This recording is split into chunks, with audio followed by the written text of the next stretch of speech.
we're constantly seeing kind of marketplaces, being reinvented, with the new entrants versus kind of incumbents. So how do you think about marketplace defensibility? So, I mean, I think defensibility is one of the things that one of the main things to always worry about. I remember there's this very good post by Not Boring. So, he said like a lot of people think like defensibility is something that you worry about reaching product market fit, and that's a mistake because the point is if you reach product market fit, then everybody's going to jump in. So it might be too late. So you should actually, because once the idea, it's obvious that this is a good idea, then that's where you should be already defensible. Otherwise, you're going to be drowned in competition. So you should think about it very, very early on.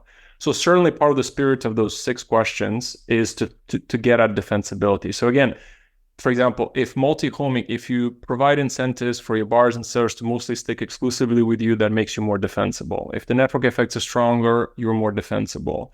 Another criteria is, so for example, global. Yeah, if you have a global marketplace, if you manage to get past the chicken and egg problem, there's going to be more defensible than local network effect marketplaces, because if it's just local, you start in the cities A and B, I could start in cities C and D, right? So like it makes it easier to compete.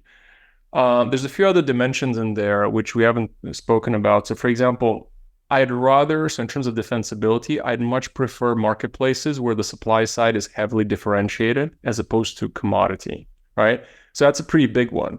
A good example would be, so think about Uber and Lyft. I mean, they're good businesses, but I think everybody sees that there's an issue, which is the supply side is undifferentiated. I'm sorry, these are drivers, like as long as they can drive and they have a car, like we don't really care, right?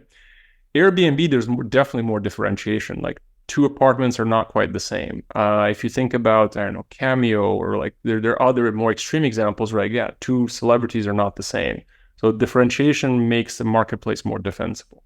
If it's commodity, then any other marketplace can pull from the same undifferentiated supply. So it makes it less defensible.